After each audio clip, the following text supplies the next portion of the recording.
Fio Germi, the fan-favorite character of the Metal Slug series, is a serious yet childlike soldier who constantly finds herself in the most unlikely situations, battling bizarre enemies and somehow surviving with her endearing persona intact. Debuting in Metal Slug 2, Fio has remained an essential part of the franchise ever since. Early on, the characters in Metal Slug were identical aside from their appearance. But as the series evolved, each character gained distinct abilities. Fio's standout trait is starting missions with a heavy machine gun and carrying extra ammo. Interestingly, she is also the only Metal Slug character to appear in a KOF game, albeit in the Maximum Impact subseries. But how much do we really know about her? In this video, we'll explore her backstory, track her journey across the Metal Slug installments, and evaluate her martial arts prowess when pitted against KOF characters. But before that, as always, if you like this content, don't forget to hit that like button, subscribe, and click the bell icon so you can be notified with every new video posted.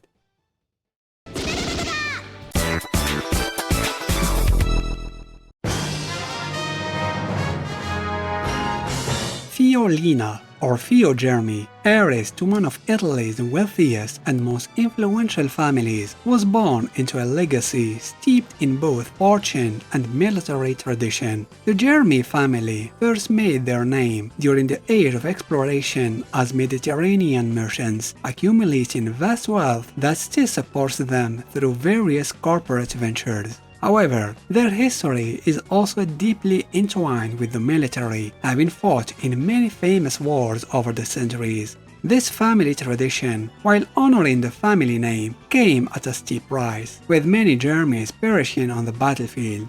As a result, it became customary for the chosen heir to serve in the military, no matter the personal risk. Fio's father, Alessandro Germi, was once a renowned soldier himself. After his time on the battlefield, he returned home to restore the family business, earning him the title of the family's savior. Despite his military background, Alessandro was reluctant to send his only child, Fio, into such a dangerous profession. But family duty weighed heavily, and at the age of 20, Fio was sent into the military. Using his connections, Alessandro tried to keep her safe by assigning her to desk jobs. His efforts worked until a bureaucratic error transferred Fio to the Sparrows, a highly dangerous special operations unit under the regular Army's intelligence agency. The Sparrows' missions were far from routine, and Alessandro was furious when Fio was assigned to such dangerous tasks. He often stormed military headquarters, threatening officers to keep her out of combat. On rare occasions when she was deployed, he used his private jet to rescue her. But despite his efforts, his only child would find herself in the most outlandish situations, trying to survive impossible missions.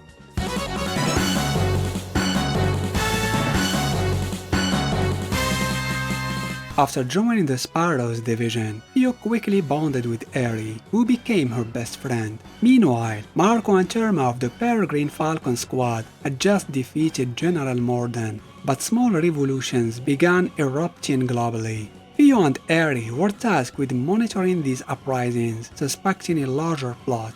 Their fears were confirmed when Morden mysteriously escaped prison. The Peregrine Falcons, with Fio and Aurea's help, were sent to capture him before he could stage another coup, while keeping his escape secret to prevent panic. Their mission took a strange turn when Morden gained supernatural allies. While investigating a rebel weapon in an Egyptian tomb, Fio and her team faced resurrected mummies, marking the start of battles beyond human enemies. In China, they encountered UFOs, revealing Morden's alliance with the Mars people. The final confrontation occurred in Siberia, where Morden, backed by alien forces, revealed a space tank from his extraterrestrial allies. However, the aliens betrayed him, leading to a climactic fight against their mothership. Despite their retreat, Morden and his soldiers escaped once again, leaving Fio to realize this was only the beginning of her encounters with the supernatural. After the battle with the Mars people, Fio and Aurea were sent by the Sparrows division to investigate strange supernatural events, including reports of giant insects, zombies, and man-eating plants. A new alien species, the Mono-Eyes, also emerged, turning humans into mindless zombies. With the help of the Peregrine Falcons, Fio and Aurea fought through zombie hordes and yetis before destroying the Mono-Eyes. Eventually, the regular army located Morden's base, but they discovered that the Morden they were chasing was a Martian imposter. The real Morden was still captive of the aliens, who had been manipulating the rebel army. After the Martian disguised as Morden kidnapped Marco, the regular and rebel armies joined forces to assault the Martian mothership in space. They freed Morden, who revealed Marco's location, and together they confronted the Mars people's leader, Mars. After defeating the alien boss, the team rescued Marco while escaping from his zombified clones. Mars survived, attacking them mid-free fall, but Fio and her friends managed to defeat him and survive. With the mission complete and Morden once again escaping, Fio decided she'd had enough, at least for a time. She tossed her gun into the sea, ready to leave the army's chaos behind and return to a peaceful life and finding new ways to win on her own terms.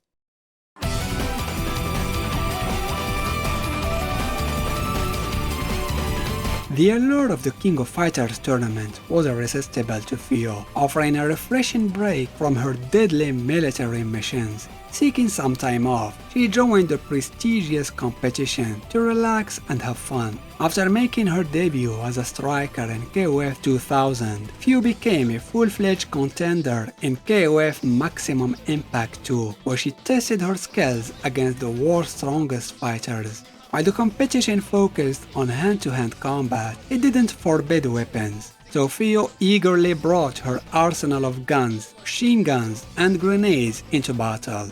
During the tournament, Fio crossed paths with the Ikari Warriors, Ralph, Clark, and Leona, regulars in the KOF tournaments. In a fight against Ralph, she even noted how much he resembled her comrade, Marco.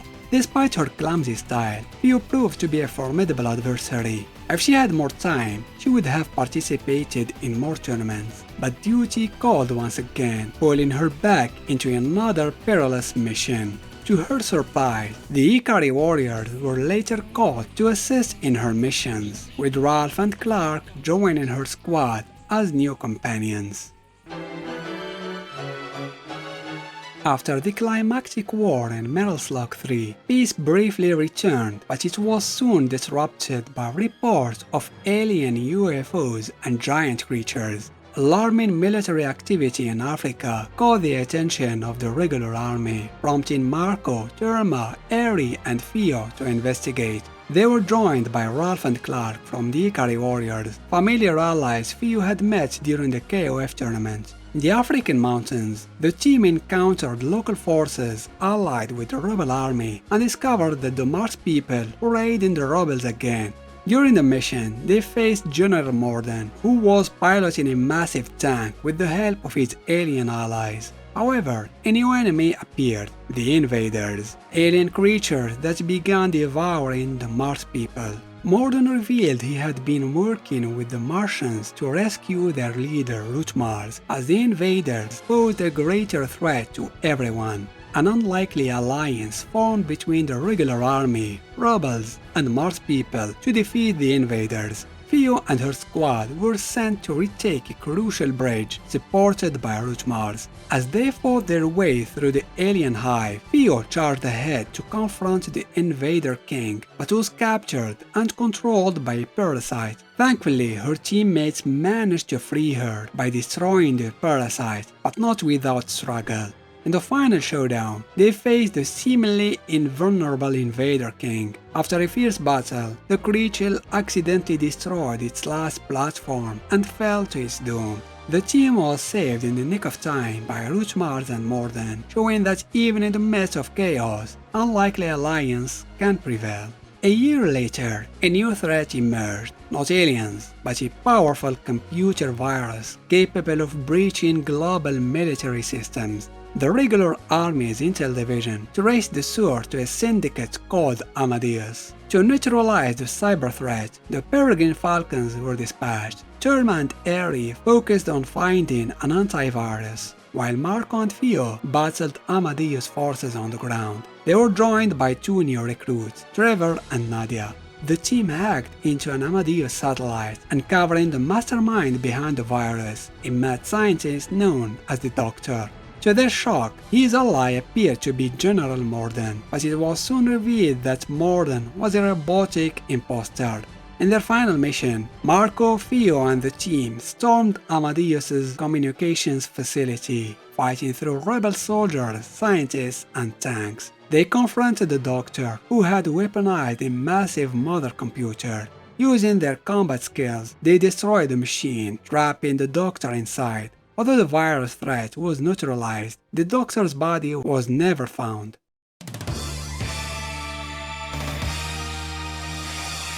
A few months after the virus crisis, what do you know? A new threat again surfaced when a mysterious group attacked a regular army research facility, stealing blueprints, mission reports, and data on rebel army machines. The Peregrine Falcons were sent to recover the stolen intel and uncover the attacker's identity. Soon discovering their enemy was the Ptolemaic army, a paramilitary group raiding historical sites for artifacts. The Ptolemaic army had allied with native guerrillas and began producing advanced weapons using stolen technology from both the regular and rebel forces. As Fio and her team dismantled Ptolemaic bases, they faced increasingly deadly weaponry, now controlled by masked cultists. In a final desperate move, the Ptolemaics attacked Osaka with a mobile base, setting the city ablaze. The Peregrines were deployed to stop them. Battling through the burning city, they reached the Ptolemaic stronghold, defeating waves of mechs and cultists. At the top of the final tower, they encountered the true leader, a demonic entity called the Avatar of Evil.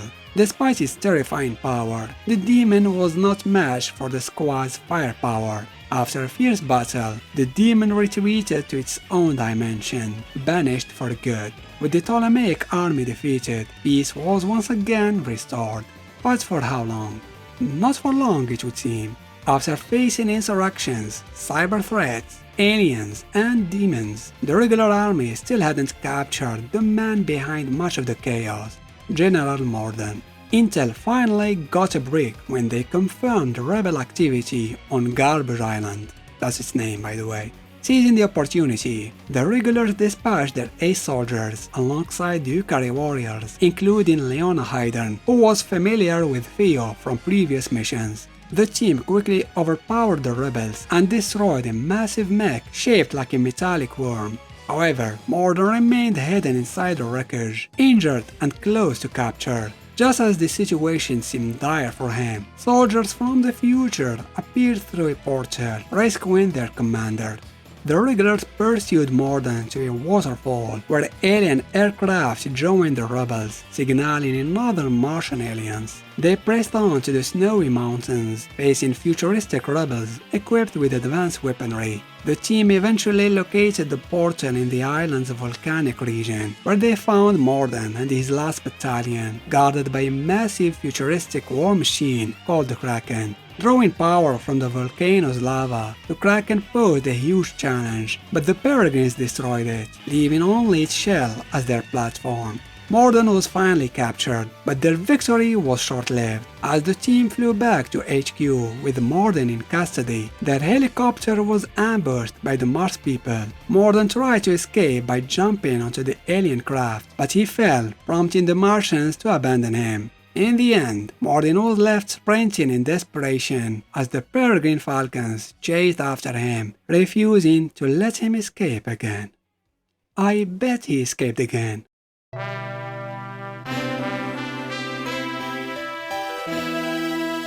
Fio is a clever, friendly girl, despite her prestigious family background. What stands out is her ability to remain calm, optimistic, and even childlike, despite her extensive military experience. Trained in hand-to-hand combat, she doesn't exactly excel at fighting, embodying the clumsy but enduring stereotype perfectly. That being said, she still manages to execute her missions professionally. She's even starting to get used to it, much to the dismay of her father, who wishes she would fail a mission, get demoted, or even kicked out of the army, just so she could be safe. Strangely, despite her unique personality and charm, Fio has yet to make an appearance as a playable character in a mainline KOF game, just like the rest of her original Metal Slug companions. This absence is baffling, because there really isn't any character quite like Fio in the KOF roster, both in terms of personality and potential gameplay. It's been a while since the Ikari Warriors welcomed a new member. The last edition was Whip all the way back in '99. Fio would fit seamlessly into their ranks. In fact, SNK could even create an all-female Ikari team with her, Leona and Whip, while keeping the original Ikari team intact. Why should Fatal Fury and Art of Fighting have so many representatives in KOF while other SNK series like Metal Slug get left behind? That's pretty unfair. I mean, for God's sake, even her profile in Maximum Impact 2 mentions that she was recruited by none other than Hydern himself for a top secret mission that still hasn't been featured in any game. So what happened to that? So SNK, please bring Fio to KOF. And for an extra dose of fun, make her fat version her EX version. That would be hilarious. Wouldn't you agree? Special thanks to my patrons for their support. I hope you enjoyed this video. Give it a thumbs up if you did, and why not consider subscribing to the channel. Thanks for watching.